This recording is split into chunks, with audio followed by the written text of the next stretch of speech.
What you have to do to learn to write like Shakespeare is very far removed from reading him. Now that's a little aphorism from Georg Lichtenberg's The Waste Books, and it's about Shakespeare, but I think it also applies to every other great thinker and writer, including C.S. Lewis. So if you want to be like C.S. Lewis, then you have to do more than just merely read his books. C.S. Lewis was a giant of a thinker and an author. He wrote in a bunch of different genres: fantasy, science fiction, philosophy, popular philosophy, apologetics, popular lay theology, apocalyptic and dystopian literature, from children's books all the way up to advanced studies in English literature. C.S. Lewis has been described as the quintessential Italian humanist, which is ironic because he's definitely not Italian, but he is kind of this polymathic Renaissance man. So with all that said, you're probably not going to be C.S. Lewis. I'm probably not going to be C.S. Lewis. We're probably not going to become the type of thinker that C.S. Lewis was, but we can become more like him than we are today, and we can do so by following some of his easy tips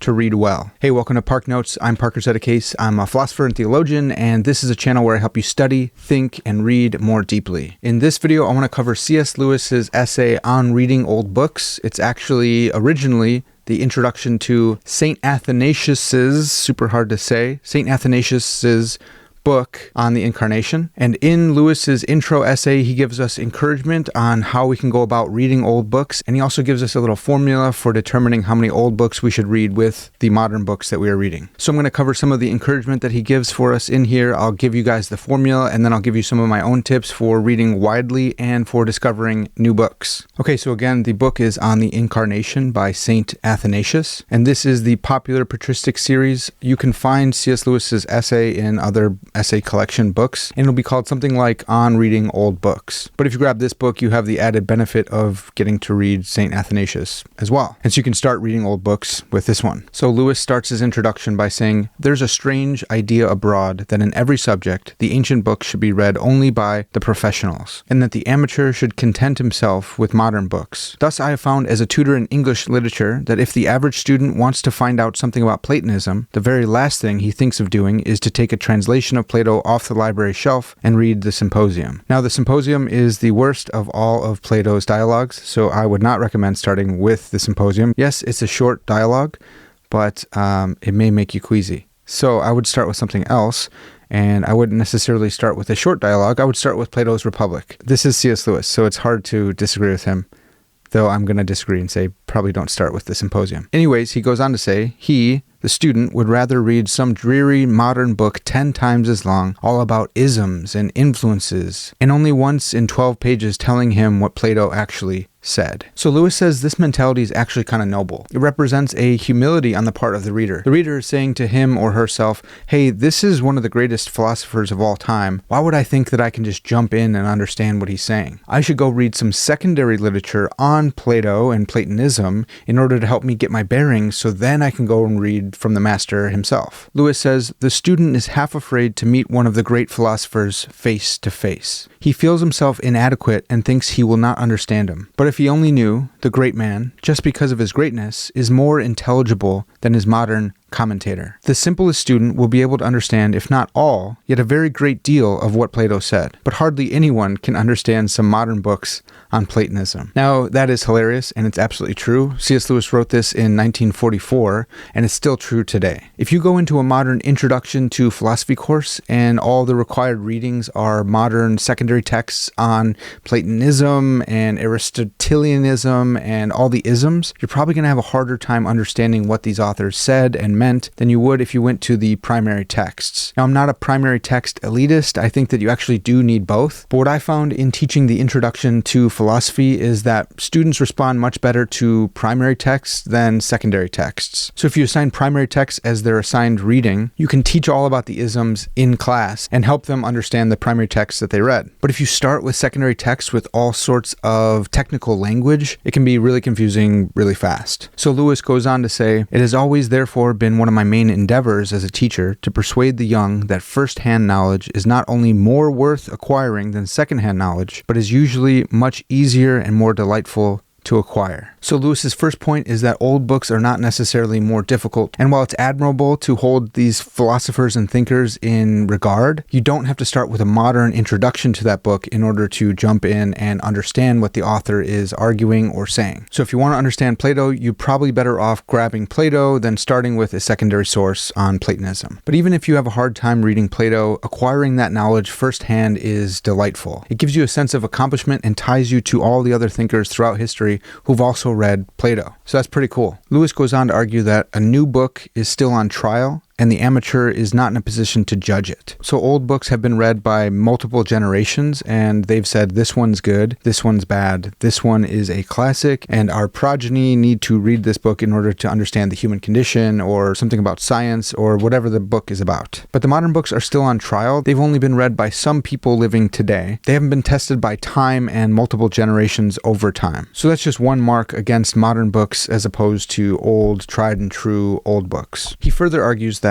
every age has its own outlook. It is specifically good at seeing certain truths and specifically liable to make certain mistakes. We all, therefore, need the books that will correct the characteristic mistakes of our own period, and that means old books. The thinkers and authors of old books make as many mistakes as we do, but they probably don't make the same mistakes as we do. And so reading old books helps us have a better perspective on the present. Now, I want to throw in my own reason for why I think you should read old books, and it's partly just the preservation of old knowledge. If all we do is read modern books, then all the wisdom, knowledge, and understanding of our forefathers will be lost. And like Lewis said, they definitely made mistakes back then, but if we don't learn from those mistakes, then we're probably going to repeat them here today. So a really practical reason for reading old books is to hold on to the knowledge of the past. Now, saving and recovering knowledge reminds me of the sponsor for this video, Wondershare Recover It. Okay, we've all lost an important file at the worst possible time. A few years ago in my systematic theology master's degree, I accidentally deleted one of my final papers before it was due, and I had to restart from scratch. And then just a few months ago, I accidentally deleted a Parker's Pensées podcast episode with one of my favorite philosophers, Brian Cutter. I drove all the way out to Notre Dame. We recorded an episode in person. I thought I had it saved on the computer already, so I reformatted my memory card, but I didn't have it saved and the whole episode was deleted. So what do you do when that important file's gone? Well, I wish I had already been using Wondershare's Recover It. Recover It's advanced scanning technology can find your lost files, no matter where they are. Whether it's an Excel spreadsheet, a PowerPoint presentation, a Word document, or a video file, Recover It gets it back. Recover It is super easy to use. You can download it for free from the link in my description. Once you have it downloaded, you can run a deep scan of your computer, and then you select the file you want to recover, click recover, and boom, it's that easy. So you don't have to let lost files stress you out like I used to. Wondershare's Recover It is trusted by over 100 million users worldwide. It's backed by 20 years of experience in data recovery, and it's secure, reliable, and powerful recovery for any device. So use the link in my description to download it for free. Try Recover It today and get your peace of mind back. Okay, so big thanks to Wondershare for sponsoring this video, and now let's get back to Lewis's recommendations. So Lewis is giving an apologetic for reading old books, an apologia, a defense of old books against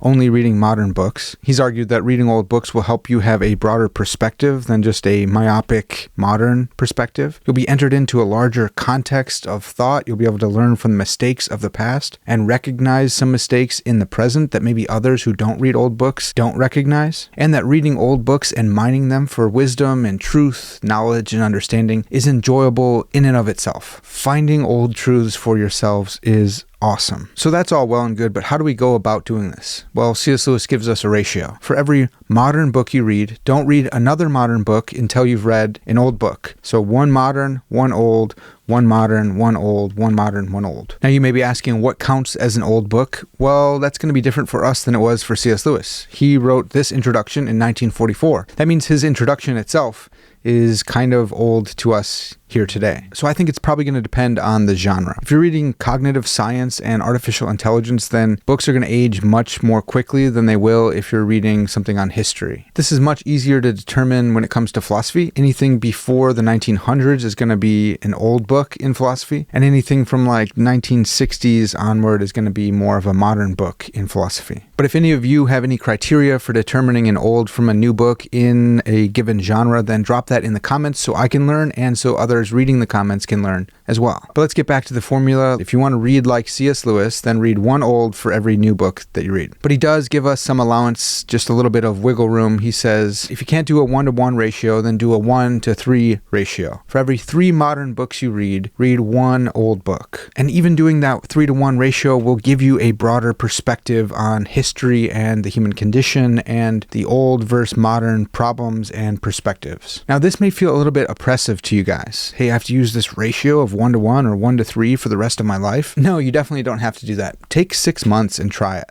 Take a year and try it and say, this is my 6-month period or my 1 year of reading like C.S. Lewis. Try it out and see if you like it. This may turn out to be the best way for you to read for the rest of your life. Or you may decide, hey, that's too many old books, or that's not enough old books, and you come up with your own ratio of old to new. So that's a bit about how to read like C.S. Lewis from C.S. Lewis himself. And again, in context, Lewis is talking about Christian theology because he's writing an introduction for On the Incarnation by St. Athanasius. But this obviously doesn't only apply to theology books. And so I want to encourage you to read widely and read across a bunch of different genres. I think that's the best way to encourage yourself as a reader. So one of the cool things about C.S. Lewis is that he wrote in so many different genres. So you could actually take 6 months or a year or 2 years like I did and read all of his stuff, and you'll be reading across fantasy and philosophy and theology and science fiction and a lot more. But like I said in the opening of this video, if you want to be like C.S. Lewis, then you have to do more than just read what he wrote. You also have to read what he read. And so while you're reading some of C.S. Lewis, do what I call pulling the thread. So you see Lewis will mention guys like Baxter or Balfour. Well, go and find those books and read those books as well. Read some Chesterton, read Orthodoxy, or read Fantastes. Just follow Lewis down the rabbit trail and keep pulling that thread to discover more books. One of Lewis's favorites is Boethius's Consolation of Philosophy. I'm rereading this for like the 4th or 5th time because I'm using it for my own science fiction novel. This is definitely an old book that you should read if you haven't yet. And when you're done reading this old book, grab a modern commentary on it,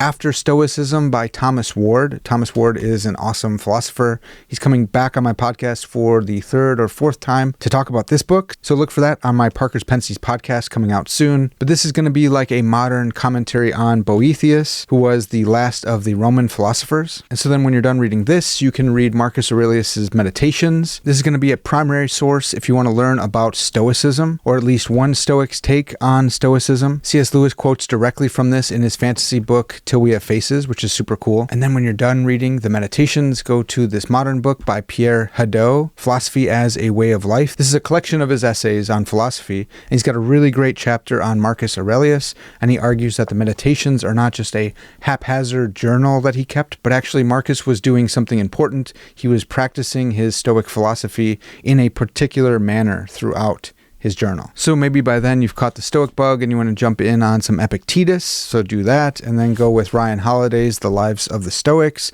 This will be the modern book. So you see the pattern. Go back and forth between old books and modern commentaries on those old books. This doesn't just have to be for nonfiction or philosophy. You can also do it with fantasy. So maybe you go back and read Robert E. Howard's Conan stories, and then you grab a modern book like, I don't know how to say his name, I think it's Deke Parsons, J.R.R. Tolkien, Robert E. Howard, and Modern Fantasy. This is a really great book, but you just apply the same principle of 1-to-1 or 1-to-3 old books to modern books. If you absolutely don't know where to start, then start with Plato's Republic. Just jump in with the old book first and then pick up a modern commentary on the Republic. You can look at a bunch of YouTube videos about it. You can watch some podcasts. You can grab something like this Routledge Modern Guide to Plato's Republic. This would be way more technical and probably difficult to read, but if you read this first and then you read this and then you go back to reading this, you're going to be an expert on Plato's Republic. You're going to know more about this book than most people alive today, which is awesome. So I'll give just one more recommendation. This is the Pythagorean source book and library. Everyone's so obsessed with Stoicism today, so I wanted to go back even further to Pythagoreanism. The Pythagoreans were all obsessed with mathematics, which is super cool, and the philosophy of math, and how math is the language of reality. And as the story goes, Plato left Athens after Socrates was put to death, and he traveled the world for a little bit. He went and studied with the Pythagoreans. He came back and started doing his dialogues, and his philosophy was shaped by his travels. So he learned a little bit from Sparta, he kept the lessons from his mentor Socrates, and he learned a bunch from the Pythagoreans. So I study philosophy and theology. My reading list is going to be really philosophy heavy. Yours doesn't have to be, but you should read old books. And if you're not going to do a 1-to-1, then for every 3 modern books, pick up an old book and read that as well. All right, so that's a little bit from C.S. Lewis on how you can read like C.S. Lewis, and a little bit from me as well. If you guys have any tips on reading widely or just reading in general, then please leave those in the comments for me to learn and for the rest of the viewers to learn as well. If you guys made it this far into the video, then you're awesome. Leave me a book stack emoji so I know who the real ones are. And if you haven't subscribed already, make sure you subscribe so you don't miss out on any future videos. But that's going to do it for now. I'll catch you guys next time.